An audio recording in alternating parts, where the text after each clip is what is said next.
Hello and welcome back to Real Sisters Real Talk. I'm Jody, and Shauna and I talked a few weeks ago on the podcast about putting out a podcast on how to write your life mission statement. As we talked about that, we decided that there's a couple of podcasts we've done in the past that are foundational to doing this work of writing our life mission statement.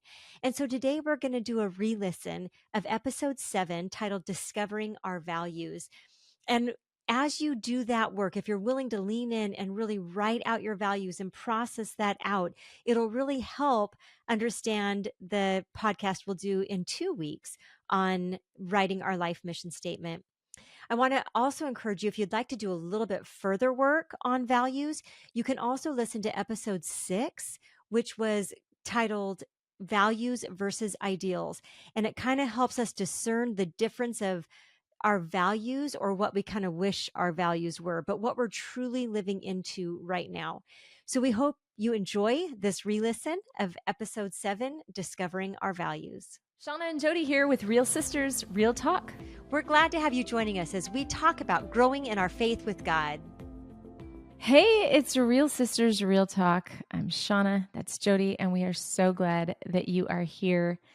I'm telling you, we had a conversation last week about values, and I felt like we weren't quite done. Before I even dive into that, though, can I just say really quick, I am having so much fun doing this with you and the interaction that we have with one another and the comments and the reactions that we're getting from the people around us. It's just, I'm excited about what God is doing. And if there's something that's on your heart and you're like, man, I wish Jody and Shauna would talk about this, you can let us know what that topic is. We have an account on Instagram, and you can also find us at jodyandshauna.com. And those are places that you can interact with us and let us know what you'd like us to dive into. We've definitely gotten some feedback, and that's really helpful for upcoming episodes, that we can dive into the things that are interesting you. Yeah. And the Instagram account is Real Sisters Real Talk. Easy way to find us. Okay. Yeah, that's what it is. Real Sisters Real Talk on Instagram and jodyandshauna.com. Okay. So Jodes, last week you cracked open the subject of values. And I know you've done a ton of more work on values than what I have, but this stuff, I geek out on this sort of thing because I really want to know me. And I think that is actually a peek into maybe what one of my values might be. The fact that I'm so, tell me what you know, tell me what you've learned, and and how can I learn about this more? And one of my 5 strengths in Strength Finders is learner, but I don't think that's what it is. When I went through the list and tried to really hone in on one of the things that helped me, because the list of values is very, very long, and I want to value all of them. And if you pick them right, because they're all good, then you just don't know what your values are. It's not helpful. So anyway, in going through the list, I want to pick them all. But what helped me to kind of figure out maybe what some of my values are is to ask the question, well, would that nestle underneath another subject or not? Yes. And then that helped me to find the ones that were most important to rise to the top a little bit more. That makes sense? Yes, I love that. And that's why it takes processing. It takes time for us to actually sit with it. Go ahead and write something down, but then you got to sit with it, right? Yeah. Because you had to figure out, oh, that falls under this category. Actually, my real value is this. And if somebody didn't catch the last episode, then can you just really quickly tell us kind of a basic definition of values and maybe just a little bit of the difference between values and ideals?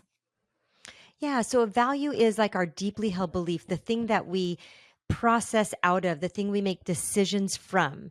That's what our value is. And so basically, and we'll go through these questions a little bit more, even hopefully as we get a chance, but we kind of need to look at the filters of how do I spend my time? How do I spend my money? What things do I think about the most? Those are the things that show us what our values actually are. So the things that are your deeply held beliefs, the things that are part of the process when you have to make a decision or discern something, those are your values, the things that you hold the most important. Now, the ideals, would be the things that you wish your values were. So your ideals might, honestly, some of those might be what you first put down as what your values are, because you wish you were living out of that. But when you actually apply those questions of, how do I spend my time? How do I spend my money? What are the things that take up my brain space? What do I lay awake about thinking about at night?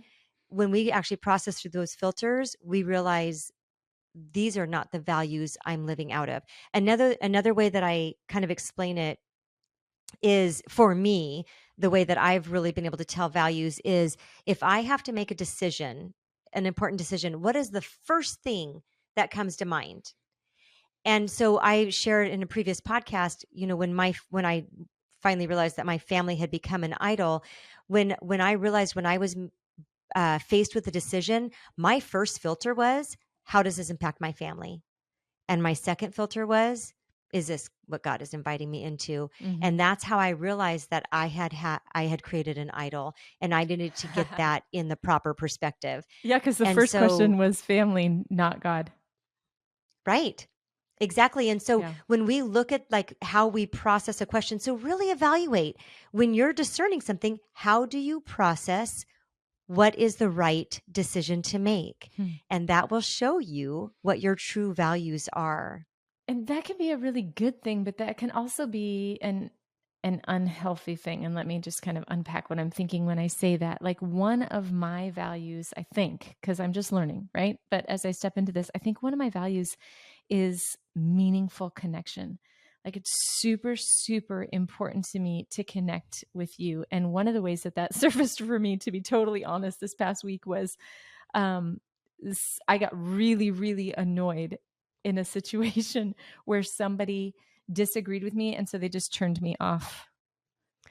Oh, yeah. Do you know what I mean? They just, like, I could see, it's almost like I could see physically the disconnect happen. And I was like, I just want to take back everything. Like, I want to suck it all back in time and have it not have happened, because I can't handle the disconnect. Do you know what I mean? Like, that is such a high value. Right. Even though that communication was maybe right and good, the value is that meaningful connection. And so that value got broken. Yeah. Right. And I think as I look back in my, my less healthy days of being me, there were a lot of times that I would not have conversations that needed to be had, or not say the thing that needed to be said, because I feared that it could impact connection. If the other person doesn't like hearing what I have to say, the value of connection was actually higher than the value of loving that person. And sharing a good word or a hard word when it's needed, because I feared that disconnection. Right. So that brings up this whole other really good point, Shauna, and just on this whole other path. But with every strength we have, with every you kind of mentioned Strength Finder. With every strength we have, there's a weakness that goes with it. So like, meaningful connection is a high value for you. It's something that you really want to stay connected with, or, lean into. And so the downside of that is you might sacrifice, having an honest conversation, or being, truthful with somebody, because you don't want to break the connection. If we're, responsibility, I want to be somebody who is responsible. I want to see my tasks through to the end. That's a strength, but the weakness side of that is I can take on other people's responsibilities, because, if they're not going to do it, then I'll do it. Right. And so with every strength, there's a weakness. So we literally have to be able to look at these things, kind of so another terminology they use a lot in Vantage Point 3 is, sometimes we have to get ourselves up on the balcony, because when we're on the dance floor, we have this perspective. They say, the example they use is, if I was on the dance floor and I spent the night on I was at a wedding, and I spent the night on the dance floor, and somebody came and said, "Hey, how was the wedding?" And I'd go, "Oh my gosh, it was so much fun. Everybody was dancing and we had the best time." And then they went to somebody who was sitting on the balcony, and they said, "How was the wedding?" And they said, "Oh, it was awesome. Probably a third of the people were dancing on the dance floor, and everybody else was having good conversation. It was awesome." It's perspective. And so sometimes we need to get up on the balcony so we can evaluate. And that's kind of what you just did this week, as you kind of evaluated, oh, wait a second. I just realize Yeah. this compromise I'm making. Yeah, because we're talking So, about values, because I'm thinking about values. When it showed up, I was like, why did that bother me so much? And I was like, I think it's because I have such a high value on meaningful connection. But another one for right. me that I've surfaced as I've been thinking about this since you brought it up and you're teaching me is kindness. And I didn't want that to be one because that seems kind of boring. Like I would rather have courage or something like that. But I love that you just shared that because it's so true, right? We evaluate these things. yeah, I think it's kind of vanilla and I'd rather be like, raspberry cheesecake kind of thing. But I do think that kindness is one of it just touches me deeply. And I'll just tell you, there's a couple of examples came to mind. And one is on a day when I was, and this might connect to the meaningful connections thing I was talking about too, but I had been in meetings during the day and I felt just completely overlooked. I had one of those situations where I was talking and then somebody began to speak over top of what I was saying and it never circled back around. Nobody in the room ever said, Shauna, what were you saying? Like, and I just felt invisible. I felt like super, super tiny, like, Horton Hears a Who, like I was invisible Yes. and silent. And anyway, we went out to lunch and when we arrived at the restaurant, there was somebody who had arrived before us and they were entering the restaurant and this gentleman opened up the door and he turned around and he goes, and he like motioned like, go ahead. And I just like teared up because I was like, he sees me. I'm not invisible. This man like just saw me and opened the door and put me before himself and let me go first. So just such a small gesture. And I was like, I'm telling you about it now. And this was probably 6 or 7 years ago that this happened. Oh Another my moment. goodness. Yeah, no, I'm not Yes. kidding. Yeah, I love that. And then there was another moment, and it was just the tiniest little thing, but it was a church on a Sunday morning, and a friend of mine, her son, who's an adult, had come to church. He hadn't been in a while, and he was sitting right next to me in church, and communion was being served in our seats. And when the communion cups were passed, he took out a cup, and I put my hand out like for him to hand me the tray. And he took out a cup and he handed it to me. And I just broke. I cried, like I had to hold back the ugly cry because it wasn't like, oh, that was so thoughtful, tear, tear. I was like, that was so kind. Like that was the kindest thing. It was so, You were moved. yes. So I think that might be an indicator that just like simple gestures of kindness like that have like a deep impact in my heart. So maybe that's one of my values. Yeah, I love that. I love this kind of processing. I even wonder like even that meaningful connection along with these acts of kindness, the way that you respond by just that. I mean, honestly, to these people, to that gentleman opened the door, and to this young man that handed you the cup, it was such a small thing. They were seeing you, Mm-hmm. but what a gift that was. I even wonder if those kind of go a little bit together. I love that. That is beautiful. I'm just kind of awakening to this right now at the moment, and you've done so much more research on this, so you've studied this and you know more than I do, but I'm just maybe thinking both of these are connected to some pretty big emotions, both negative and positive. So the negative, missing connection, I don't like that. That showed up as a value, and then the the tears and the oh my goodness, that was so kind showed up for me. So is it something that we can that could be an indicator for us, like how we respond emotionally that might point us to our values?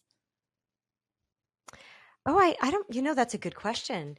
I wonder. I mean, I definitely think I would think, no expert on this. I would think, so just sharing my opinion here, there's an absolute emotional connection to what is driving us from the deepest part of our insides, right? And so Mm.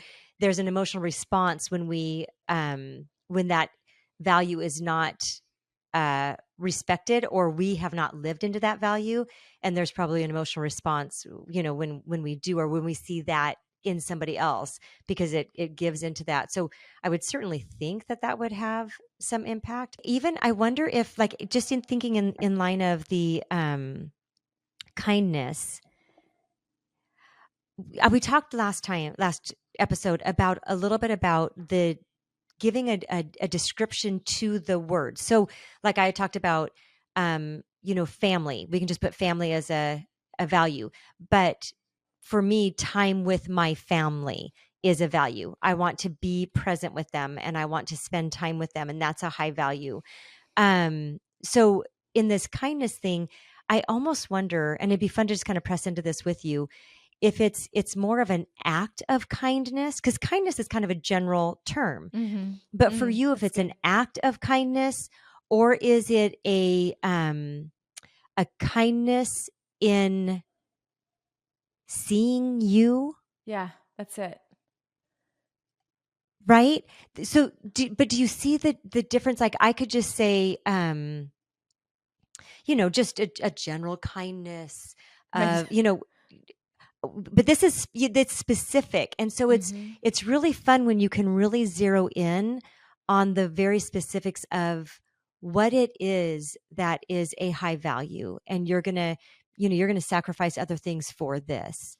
I think that's an important thing to see too. Yeah, I think that, thank you for challenging me on that, because it is more specific than just kind, and maybe that feels a little less vanilla to me. It feels a little bit more maybe vanilla raspberry cheesecake-ish if you nuance it a little bit. There we go. And how many did you say, like, okay, because I know you can't, like, every value can't be your core value, or you just don't have any. How many is like the right amount for you to be able to live into and pay attention to? Yeah, I would say no more than 5. Okay, because I have 5. Yeah. Do you really? Good work, Yeah, sister. I literally do. Well, so far, Yeah. Yeah. And there are other things that are, do hold value to us. They are part of our filter and they might kind of shift a little bit. But the truth is, when we're making a decision, we're not filtering it through 12 things. Like we're pretty much filtering it through the top things. And then we're kind of coming to a decision, and we might support it with other values like, oh, because of this and because of that. But the truth is we're filtering through a few. And so I think no more than 5 That's good. would be a fair number to have. All right. You want to help me process some of my others? Yeah, love to. Okay. So definitely, and these are not in order, so I'm not saying that Jesus is third, but one of mine would be faith. Yeah. And, in the pushback that you gave about like being even a little bit more specific, I think for me, it is the security of my relationship with Jesus. Like there's something there about knowing that I'm safe. So does that make sense? It does. And you know what? Just as your sister, I'm going to tell you, I so agree with you, because there's such an intimacy. You have such an intimacy in your relationship with Jesus that I absolutely would 100% agree with that, kind of zeroing in on it. Yeah. And what it looks like for me is like when I'm with the Lord, like that's my happy place. Like, oh, I'm good here. Like I'm with my Jesus. I'm going to sit on this couch. I'm going to open up the word. I'm going to read. I'm going to pray. I'm going to talk to him. I'm going to get really vulnerable. I'm going to get honest. And I'm going to say the things here that I don't say in other places, because I know I'm safe with you. I know I'm safe here. Yep. And you have a meaningful connection, and you can say whatever, and that's not going to be broken. Right. Right. Oh, that was good. Beautiful. That was good connect there, Joe. That was really good. Thanks. Woohoo. Yeah. This is fun stuff. This is the stuff I love. I know. Okay, so this connects to another one of mine, which is I'm gonna make one up. Can I do that? Yeah. The list. I had sent Shauna, just so you all know, I had sent Shauna a list of like potential values. There is no list. Like legit. This is your life. And so we get to just lean into what our values are. But anyway, yes, please. Yeah. So as I'm looking through the list, I'm seeing things like learner and growth and even inner growth. And I thought, oh yeah, that's it. It's inner growth. And then I kind of made up the word my own word. I mean, it's not a word I'm making up, but anyway, I came up with the value of becoming. And so it's not just like, I don't Ooh. want to just know the stuff that I need to know. Like, my whole purpose of getting into God's word and reading God's word is not so that I have more Bible knowledge. It's so that I could be different. I want to be transformed. I want to be changed. And so the value is becoming. I don't want to be stagnant. I don't want to stop. I want to be becoming. Yeah, you are in the process. I love that. And I actually love the word you chose too, because it's not doing, it's becoming. Mm-hmm. I think there's a And little that's fun. so important. I think there's a little fun play on words with that word too. I think it's been a word that's been interesting to me for some time because, when someone is attractive, we might say she's very becoming. You know what I mean? Yes. That's a beautiful thing to be becoming, and it's not about outside appearance. It's not about what we look like. It's this becoming like Jesus is like a beautiful work, if you will. Yeah. I would say it's not even about striving. Right. It's about entering into relationship. Yeah. Yeah, these all make sense together. Not before I talked to you, but now they do. Yeah. This is so fun. Okay, but isn't this the perfect example of we can do this work on our own, but when we start processing it together, we get clarity and it becomes more refined, and that makes it that much more fun to lean into Yeah. as we're growing and walking in relationship with the Lord. So Such a good word. that's the beauty of this. That is such a good word. So when as we Yeah. were having this conversation about values, man, if we're having any conversation, like if you're learning from the conversation, if you're being blessed from the conversation, who else can you pull in to talk about these things with? Because that's the secret sauce. Like that's the good stuff, is that we get to, I'm going to go a little bit deep. We get to do it together. So Trinity, Father, Son, Holy Spirit, community existed long before ever you did or I did. And it's always been God's perfect plan that we would live in community. So, yeah, just what a great word, Jody, to just reach out to people who know you well, people that you love, and have these conversations together with them. So, the last one on my list of 5, Jodes, is I think this is one of mine, and it's peace. So this morning we interviewed I'm a morning show host, and on the show this morning interviewed a gentleman from Israel. And I did his bio and I greeted him and I said, good morning, Dr. Soref. And he said, good morning, shalom. And I was, yes, right. That was my reaction to you. I was like, oh, shalom. Yes, I received that. And shalom, if you're not familiar with that term, just means like everything as it should be. I mean, it's really like shalom kind of encompasses the Garden of Eden before the fall, when we were walking in relationship, perfect relationship with God. And anyway, so yeah, that was another one of those emotional kind of moments for me when, I'm doing my job and I'm trying to be professional and interview this man from Israel. And he says, shalom. And I just got all marshmallowy inside. I was like, oh, yes. And you're undone. Yes. Yes. Shalom to you too. I love that. Shauna, I love the work you have done on this. And this, when we start to really like process this out and apply it as we walk in the week and as we engage in relationship and all of that kind of stuff, this is where we actually begin the growing part of this, kind of really leaning into who God created us to be, really, and the things that are the values that are ours. Yeah. This is so good. Jody, thank you for bringing this up. Thanks for processing with me and helping me to learn like you always do. What a good big sister you are. Oh, well, Thanks. And I learned so much from you. We get to learn and grow together, and that is such a gift. Yeah. We're so glad that you're here. This is fun. This is really fun to be on the journey together with you. So thanks for hanging out with us and diving into this conversation on values. And as always, we want you to know as you leave this place, as you go through your day, we serve a real God, and He really does love you.